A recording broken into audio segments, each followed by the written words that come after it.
Hi viewers, welcome to our channel. இன்றைக்கி நம்ம சேனலில் ரொம்ப வித்தியாசமான தொகையல் ரெசிபி கண்டிப்பாக செஞ்சுருக்க மாட்டீங்க. ரொம்ப ஹெல்த்தியான ரெசிபிங்க. வெந்தய தொகையல் இட்லி தோசைக்கும் தொட்டுக்கலாம், சாதத்தில் கலந்தும் சாப்பிட்லாம். சூப்பரான இந்த வெந்தய தொகையல் எப்படி பண்ணுறதுன்னு பார்க்குறதுக்கு முன்னால் நம்ம சேனலை இன்னும் சப்ஸ்கிரைப் பண்ணலைன்னா கண்டிப்பாக சப்ஸ்கிரைப் பண்ணிடுங்க.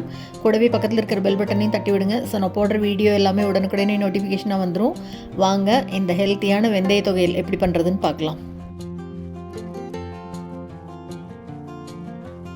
இதுக்கு ஒரு கடாயில் முதல்ல 1 ஸ்பூன் அளவுக்கு நல்லெண்ணெய் சேர்த்துக்கலாம்.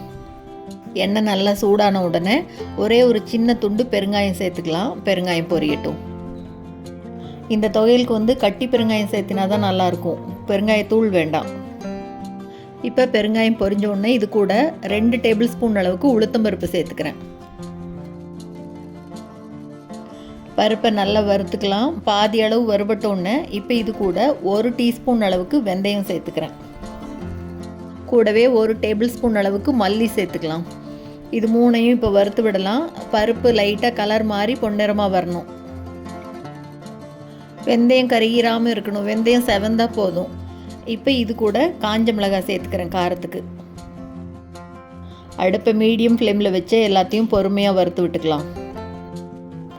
பாருங்கள், எல்லாமே நல்லா வறுபட்டுருச்சு. இப்போ இது கூட ஒரு சின்ன துண்டு புளி சேர்த்துக்கலாம். புளி இது கூடவே லேசாக 2 திருப்பினா போதும். இப்போ அடுப்பை ஆஃப் பண்ணிடலாம். ஆஃப் பண்ணிவிட்டு இது எல்லாத்தையும் நல்லா கம்ப்ளீட்டாக ஆற விட்டுறலாம். நல்லா ஆறட்டும். ஆறினதுக்கப்புறமா இது எல்லாத்தையும் ஒரு மிக்ஸி ஜாருக்கு மாற்றிட்டு இப்போ இது கூட தேவையான அளவு உப்பு சேர்த்துக்கலாம். கூடவே கொஞ்சமாக நான் வெல்லம் சேர்த்துக்கிறேன். இது முழுக்க ஆப்ஷனல் தான். வேணும்னா சேர்த்துக்கலாம், வேண்டாம்னா ஸ்கிப் பண்ணிடலாம். கொஞ்சமாக தண்ணி விட்டு பாருங்கள், நல்லா நைஸாக இந்த மாதிரி அரைச்சி எடுத்துக்கணும். இப்போ இதுக்கு தாளித்து கொட்டிடலாம். இப்போ அதே வானிலையில் மறுபடியும் எண்ணெய் சேர்த்துக்கலாம். நல்லெண்ணெய் சேர்த்துக்கிறேன். நல்லெண்ணெயில் வணக்கும் போது தான் நல்லாயிருக்கும். எண்ணெய் காஞ்ச உடனே கடுகு சேர்த்துக்கலாம். கடுகு பொரியட்டும். இப்போ இது கூடவே மஞ்சத்தூள் 1/4 டீஸ்பூன் சேர்த்துக்கலாம். லேசாக ஒரு தடவை அப்படி கலந்து விட்டுட்டு இப்போ அரைச்சி வச்சுருக்கிற விழுதை இது கூட சேர்த்துக்கலாம்.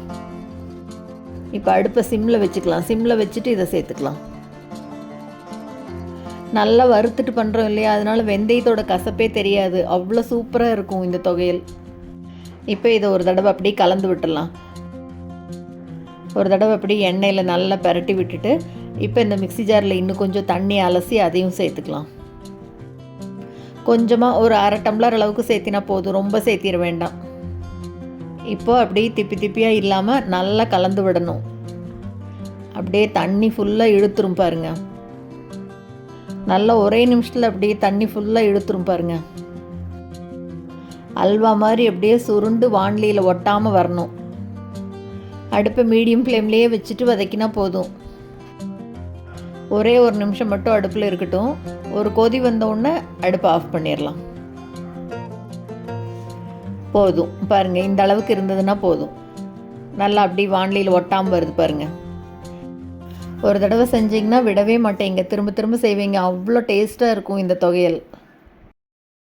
இட்லி தோசைக்கு தொட்டுக்கிறதுனாலும் தொட்டுக்கலாம், இல்லைன்னா சாதத்தில் கலந்து சாப்பிட்றதுனா இது கூட சௌ கூட்டு இல்லை பீர்க்கங்காய் கூட்டு அந்த மாதிரி தொட்டுட்டு சாப்பிட்டா அவ்வளோ அருமையாக இருக்கும் காம்பினேஷன்.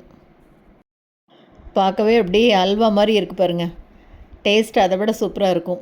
கண்டிப்பாக இந்த ரெசிபியை செஞ்சு பார்த்துட்டு மறக்காமல் கமெண்ட்டில் சொல்லுங்கள். இந்த வீடியோ உங்களுக்கு பிடிச்சிருந்ததுன்னா லைக் பண்ணுங்கள், ஷேர் பண்ணுங்கள், கமெண்ட் பண்ணுங்கள். மறக்காமல் நம்ம சேனலை சப்ஸ்கிரைப் பண்ணுங்கள். கூடவே பக்கத்தில் இருக்கிற பெல் பட்டனையும் தட்டி விடுங்க. ஸோ நான் போடுற வீடியோ எதுவுமே மிஸ் பண்ணாமல் பார்க்கலாம். தேங்க்ஸ் ஃபார் வாட்சிங்.